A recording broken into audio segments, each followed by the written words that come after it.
Querido pós-graduando, prezado pesquisador, sejam muito bem-vindos à trilha de Estatística na Pesquisa. Eu sou o professor José Victor Pronievich Barreto, do programa de pós-graduação Stricto Sensu em Saúde e Produção Animal da Unopar, e tenho uma honra, estou me sentindo muito privilegiado, na companhia de uma pessoa excelente que entende de estatística e me dá a segurança de que eu sairei daqui sabendo muito mais do que entrei. Apresento a vocês a professora Simone, que é também do programa em Saúde e Produção Animal do Unopar e do programa de mestrado em Agronegócio Sustentável da Uniderp. Seja muito bem-vinda, professora Simone. Muito obrigada, professor José. Muito obrigada pela apresentação. Eu sou formada em zootecnia, tenho mestrado e doutorado em ciência animal e pastagens. E para mim também é um prazer enorme estar compartilhando aqui esse momento, compartilhando um pouquinho do meu conhecimento na área de estatística com vocês. Muito obrigado. Sou eu que agradeço e tenho certeza que os nossos ouvintes também agradecem a sua participação. Professora Simone, qual é o nosso objetivo com essa trilha de estatística na pesquisa científica? O que o ouvinte pode esperar aqui desse nosso bate-papo, dessa nossa conversa sobre estatística? Então, primeiramente, o objetivo principal dessa trilha é tentar trazer um pouco de estatística de uma forma um pouquinho mais leve, uma conversa de estatística como se fosse uma consultoria mesmo de estatística. Então, a primeira pergunta que nós vamos tentar responder aqui hoje é se você, aluno pós-graduando, vai precisar utilizar estatística no seu projeto de pesquisa ou não. Por quê? Porque a gente vai conversar bastante durante, principalmente esse primeiro episódio, que quando a gente for utilizar a estatística num projeto de pesquisa, a gente precisa considerar a estatística desde o planejamento desse estudo, e a gente vai trazer por que isso é tão importante, para a qualidade do estudo. Então, a ideia aqui da nossa trilha é trazer os principais pontos dentro da pesquisa científica envolvendo a estatística. Claro que a estatística é uma área muito ampla e que exige muito tempo de estudo, Então, eu sempre brinco com os meus alunos que não é uma tarde ou uma disciplina de estatística em que as pessoas vão sair especialistas em estatística. Não, a estatística é uma área muito ampla, que exige muito tempo de estudo. E mesmo as pessoas que trabalham com estatística, elas são especialistas em uma área dentro da estatística. Então, elas não sabem tudo de estatística. E mesmo para nós, que gostamos de estudar estatística, cada novo desafio é um novo estudo que precisa ser feito sobre um assunto, ou quando surgem novas metodologias, Então, isso faz com que a gente tenha que ter uma atualização constante na área para conseguir trabalhar com estatística. Então, resumindo, a estatística é uma área muito ampla. A gente vai tentar trazer aqui os principais pontos e, primeiramente, principalmente nesse primeiro episódio, responder se os alunos vão ou não utilizar estatística no seu projeto. Excelente. E aí eu lhe pergunto, o que é estatística e qual que é a importância dela, tanto para o pós-graduando quanto para o pesquisador? Então, eu trouxe um slide para a gente para falar o conceito de estatística, E para a gente tentar trazer a importância da estatística para os nossos estudos. Então, primeiro, estatística é a ciência que envolve, então, desde o planejamento da pesquisa, inclui a coleta de dados, a organização desses dados, a análise desses dados, ou seja, como esses dados serão coletados, onde serão coletados, quantos indivíduos serão coletados, em quais indivíduos, tudo isso já envolve estatística. Então, não é só pegar um banco de dados e rodar uma análise em cima desse banco de dados que é estatística. Não, é desde o planejamento desse estudo. Basicamente, quando a gente faz um planejamento do estudo considerando estatística desde o início, a gente faz toda uma análise de dados e uma interpretação dos resultados de acordo com a forma que foram coletados os dados. Então, tudo isso acontece de uma forma sincronizada. Não é algo separado. Eu coletei os dados, agora a gente vai fazer uma análise dos dados. Não. Para que a gente tenha qualidade dos nossos estudos, e aí vem o ponto mais importante, qualidade dos nossos artigos científicos, a gente precisa trabalhar com a estatística desde o planejamento dos nossos estudos. Para quê? Para que a gente aumente, então, a qualidade dos nossos estudos. É assim, né, utilizando a estatística desde o início dos nossos estudos, é que a gente vai ter estudos de qualidade. É excelente, eu sou prova viva disso, inclusive, porque eu me lembro quando eu apresentava banco de dados para você e você falava, José, pode melhorar nisso, pode melhorar naquilo. Aí eu comecei, né, obviamente com a proximidade dos nossos trabalhos, a incluir você no delineamento. Isso melhorou o banco de dados, melhorou a publicação, melhorou tudo. E aí eu pergunto para você, quando que a conclusão da estatística é válida? Então, porque você já me disse o que é, né? Qual é a importância e quando que a conclusão é válida? Essas são as minhas dúvidas iniciais. Então, certo. Vamos para o nosso slide também, que vai ficar um pouquinho mais claro para a gente conseguir visualizar isso. Então, primeiro, o que é uma conclusão válida, né? O que a gente considera como uma conclusão válida? É quando em 95% ou 99% das vezes que a gente utilizar, então, indivíduos semelhantes aos do nosso estudo, a gente vai ter um resultado semelhante também. Ou seja, a gente fez o estudo com um pequeno grupo de indivíduos e a gente está conseguindo aplicar esse estudo na população e ter resultados semelhantes. Ou seja, de novo, né, estamos economizando dinheiro e tempo se a gente utilizar a estatística da forma correta, né? Então, muitas vezes a estatística é vista como uma vilã, né? E não, ela é uma grande amiga, vamos dizer assim, que faz a gente economizar tempo e dinheiro. Por isso que justifica a gente fazer estudos científicos, né? Estamos economizando tempo e dinheiro. Como que isso funciona, né? E aí nosso slide é essencial para isso. Todo mundo que trabalha com análise de dados adoraria ter informações de uma população inteira. Vamos pensar assim, toda a população brasileira sendo utilizada para fazer o teste de uma vacina. Seria incrível. Mas será que isso é viável? Será que funcionaria? Então, a gente tem dois problemas.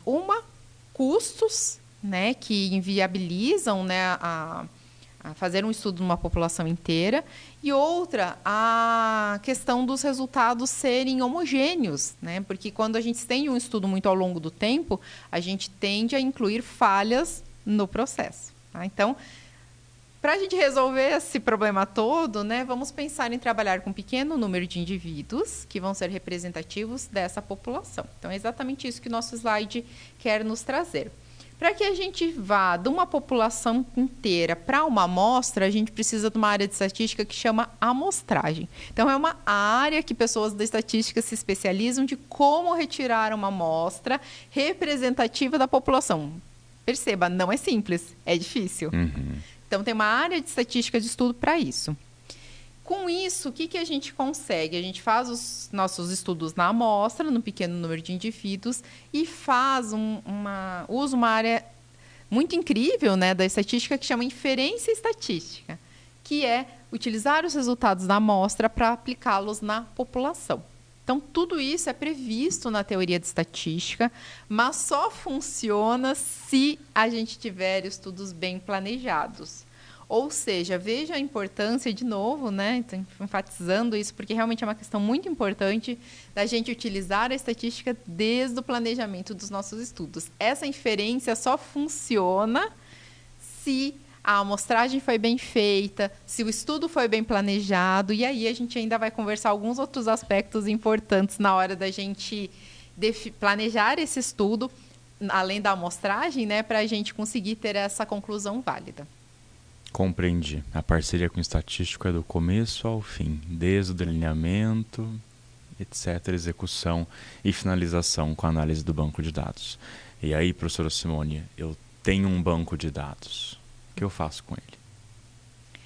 Bom, se esse banco de dados foi coletado ou não, vamos dizer assim, de acordo com o que preconiza a estatística, então vamos para o nosso slide para a gente tentar entender o que a gente pode fazer com esse conjunto de dados. Primeiro, dados são números, né? Se mesmo que forem palavras, né, a gente transforma isso em números para conseguir fazer a análise estatística.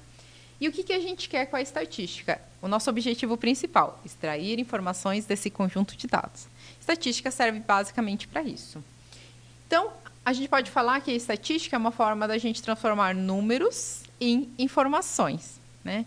E aí depende do que a gente quer extrair de informações desse conjunto de dados. Então, veja como é importante a gente utilizar a estatística de novo desde o começo do estudo, porque essas informações que a gente quer extrair, muitas vezes elas são planejadas antes da gente começar esse estudo, antes de levar esse estudo para o campo. E também, quais análises são mais adequadas para cada conjunto de dados. Então, para cada caso, a gente tem também tipos de análise mais adequadas que vão nos trazer informações diferentes. E aí, o certo, de novo, é desde o início do estudo, a gente levar em consideração a estatística para que a gente chegue lá no final do nosso estudo e tenha realmente as informações que a gente tinha por objetivo chegar a partir do conjunto de dados. E importante, não é o resultado que a gente gostaria de chegar, é o tipo de informações. E a gente vai conversar um pouquinho mais disso durante a trilha. Excelente, muito bom.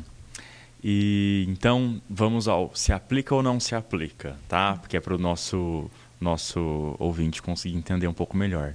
Se eu vou fazer um estudo de um produto, de um medicamento, de um suplemento, ou estudar uma nova técnica, uma modificação de uma técnica, a estatística se aplica ao meu estudo?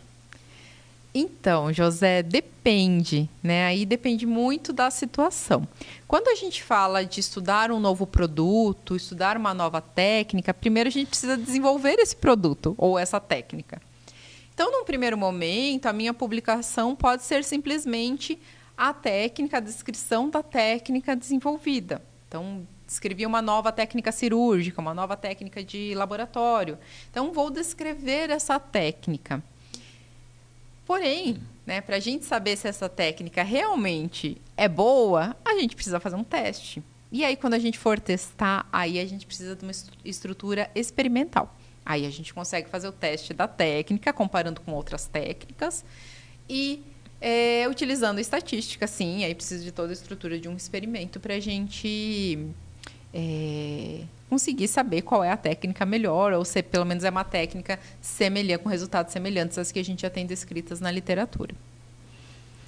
E se por um acaso o meu objetivo é estudar o efeito de um alimento, de uma alimentação, uma ração, por um exemplo, a estatística se aplica e de que forma? Sim, nesse caso, a aplicação da estatística é bem importante, né? Por quê? Porque a gente já tem, vamos dizer assim, como que eu formulo a ração para um bovino, né? A gente já sabe como é que a gente formula essa ração. A gente já sabe para um humano o que o humano precisa consumir por dia, né? A partir disso, a gente vai montar dietas, seja para os animais, né, para os seres humanos, que a gente estiver estudando, né? Vamos falar de uma forma um pouquinho mais ampla. E a gente precisa comparar diferentes dietas. Basicamente, o que a gente quer saber dessas dietas? Bom, aí vamos focar na parte animal. A gente quer saber se a dieta leva a um maior ganho de peso ou não, né? Então, nesse caso, a gente vai fazer uma comparação dessas dietas, que a gente chama na estatística de tratamento. Quando a gente faz essa comparação, a gente precisa da estatística para isso e de toda uma estrutura experimental. A gente até consegue fazer algumas comparações quando a gente tem uma estrutura de levantamento de dados, né, de estudos observacionais, mas não é tão preciso, a gente não consegue fazer em todos os casos quanto numa estrutura experimental.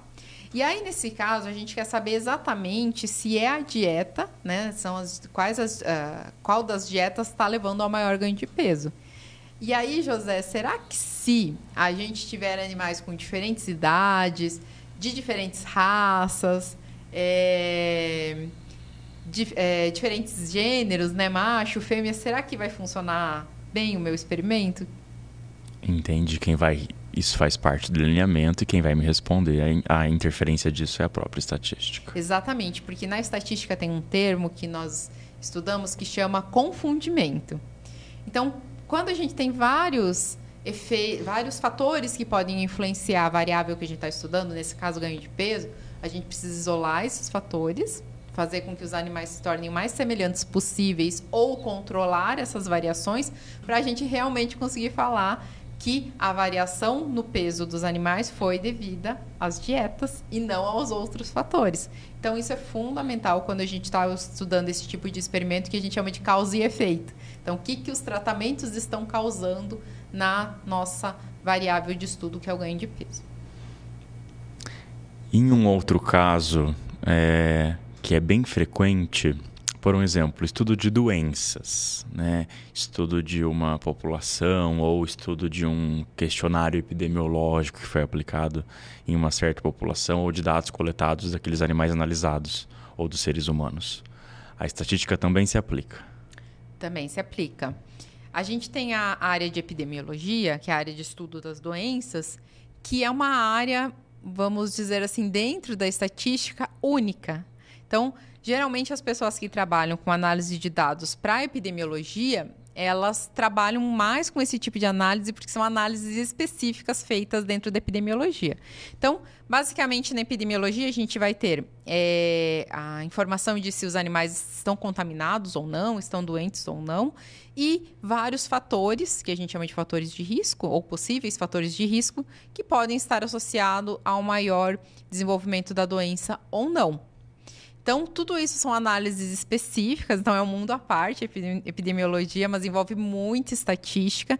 E dentro disso a gente tem os questionários epidemiológicos. E aí a gente pode expandir esse conceito para qualquer tipo de questionário. Então, qualquer tipo de questionário, mesmo que a gente tenha aquelas respostas escritas por extenso, né? A gente consegue transformar isso em números. E aí fazer análise estatística disso. Então, sim, basicamente a gente tem números ou consegue transformar as informações que a gente tem em números, a gente consegue ter análise estatística disso, sim. Mesmo para o número voltar a ser uma informação. Então, era escrito, por um exemplo, né? Isso. O depoimento de alguém ou uma coleta de dados de algum local, transforma esse número para virar informação de novo. Tudo é feito de uma forma padronizada. Isso é uma coisa fundamental dentro da estatística. A gente precisa ter padrões para a gente conseguir transformar em números, né? Não é fazer, vamos dizer assim, um cuidado com questionários, ter muitos tipos de resposta para cada pergunta. Depois a gente não consegue extrair boas informações disso. Então, essa é a importância do planejamento, considerando uma pessoa que trabalha com estatística, porque a pessoa que trabalha com estatística, ela consegue visualizar os números, que muitas vezes quem não é familiarizado com a área não consegue ter essa visão. E aí, como uma pessoa especializada em estatística consegue visualizar os números, ela já sabe mais ou menos como que vai ser feita a análise estatística do que está se pretendendo ser coletado.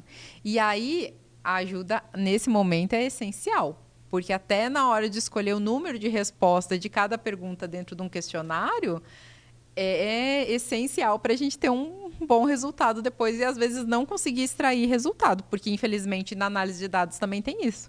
Dependendo de como os dados foram coletados, além da gente não chegar numa conclusão válida, a gente não chega em conclusão nenhuma, vamos dizer assim, a gente não consegue fazer uma análise estatística. E isso infelizmente, né, é até algo que gera o desentendimento da pessoa especializada em estatística e das pessoas que precisam da ajuda da pessoa estatística, porque às vezes as pessoas não entendem que não tem como fazer uma determinada análise estatística, nem como extrair um determinado resultado, porque não há padronização dentro do conjunto de dados. O cenário não é favorável, então, para chegar em uma conclusão válida, por um exemplo. Às vezes nem para chegar em uma conclusão. Nem para chegar a uma conclusão. Isso. Acontece. E fugindo um pouco do experimental, existem muitos outros exemplos, nós poderíamos passar o dia aqui citando exemplos experimentais, mas fugindo do experimental, revisão bibliográfica, você vai me dizer que a estatística não se aplica, né?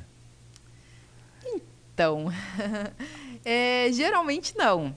Realmente, a revisão que a gente está acostumado a visualizar, que é mais uma discussão sobre um determinado assunto, né, onde a gente pega muitos artigos de uma determinada área, de um determinado período, e faz uma junção das informações desses artigos, normalmente não envolve análise de dados.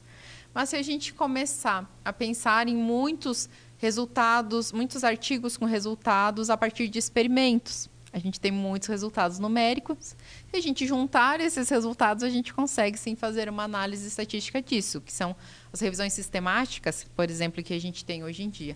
Então, até revisão bibliográfica hoje a gente consegue sim utilizar a estatística. Não vou dizer que em todos os casos, mas em parte dos casos sim. A gente pode sim utilizar a estatística até mesmo numa revisão bibliográfica. Muito bom saber, muito bom. E então isso tem um impacto real na rotina de quem está fazendo pesquisa, na vida do pós-graduando e do pesquisador. De uma forma bem sucinta, professora Simone, qual que é o impacto da estatística nesse propósito? Quando a gente pensa, né, no impacto da estatística, é claro que para mim já vem a palavra artigo científico, publicação, né, as duas palavras mais importantes. Sim, vai impactar a publicação, mas também é até uma questão de satisfação da gente com o trabalho que nós estamos fazendo. Porque se a gente pensar em o tempo que a gente se dedica à pós-graduação e a gente chegar no final do nosso mestrado e não ter resultados, vamos dizer assim, suficientes para uma dissertação, é realmente frustrante, né? Então, a gente considerar a estatística, é claro, é como a gente já comentou, né, durante esse episódio. Estatística não é algo que a gente aprende em uma tarde. Então, quem gostar de estatística, quiser estudar estatística, tem que lembrar que sim, precisa de várias horas de estudo e tempo de dedicação para isso. Aí vai de cada um avaliar o quanto vale a pena se dedicar esse tempo ou não. Mas para a gente realmente ter trabalhos bem feitos, que envolvam análise de dados, é muito importante levar a estatística em consideração, né, desde o início do planejamento desses estudos. E aí, lógico, né, que no final, quando a gente tem, então, todo um cuidado com a estatística, a gente também tende a ter uma publicação melhor. E, querendo ou não, para a gente que gosta de trabalhar com pesquisa, né, professor José, é uma satisfação ter um artigo publicado num periódico internacional e bem conceituado. E a gente sabe que, para isso, cada vez mais as revistas nos exigem artigos com qualidade na parte de estatística. Então, se eu, pós-graduando, faço uma boa parceria com alguém da estatística desde o delineamento, por mais que o meu experimento ou o meu projeto não traga a resposta que eu quero ouvir, é muito mais provável que permita uma conclusão, porque minimiza os erros. É isso que você quer me dizer? Com certeza, é exatamente isso. E o estatístico, claro que não vai falar aquilo que o pesquisador quer ouvir, né, pessoal? Tem que ter bom senso e parar de fazer isso. Às vezes a resposta não é aquilo que você quer, mas é um passo para um próximo teste, para um próximo experimento. E quem sabe, assim, conseguir investigar um pouco melhor, não é mesmo, professora Simone? A gente tem que ver as nossas pesquisas não como um fim, né, e sempre como um meio. É uma pesquisa que nós estamos fazendo sobre um tema, não é a pesquisa mais importante que nós vamos fazer. Então, a gente precisa lembrar disso. A qualidade da pesquisa é muito mais importante do que o resultado que a gente gostaria de chegar. Então, é assim que a gente consegue, vamos dizer assim, chegar a grandes resultados, né? Tendo persistência e, claro, fazendo uma pesquisa de qualidade desde o começo, que aí vai envolver uma estatística bem feita, vai envolver um experimento bem feito, um estudo bem feito, uma redação científica de qualidade, né? Não tem como a gente desconsiderar tudo isso para a gente chegar, então, num trabalho de qualidade. E logo a própria estatística pode me responder o próximo passo. Analisando um fator, uma variável, olha, isso chama atenção. Então, como a estatística consegue me dar respaldo para transformar um número em um resultado, em uma informação, o bom delineamento faz diferença total. Eu espero que tenha ficado claro para os pós-graduandos que a história começa muito antes, não basta enviar o banco de dados para a professora Simone, como eu fiz muitas e muitas vezes, tem que começar a parceria logo no delineamento. E eu vou agradecer você por essa conversa inicial e convidar o pessoal para assistir o próximo episódio da Trilha de Estatística na Pesquisa Científica. Muito obrigado, professora Simone. Eu que agradeço, José, e até o próximo episódio. Até mais, pessoal.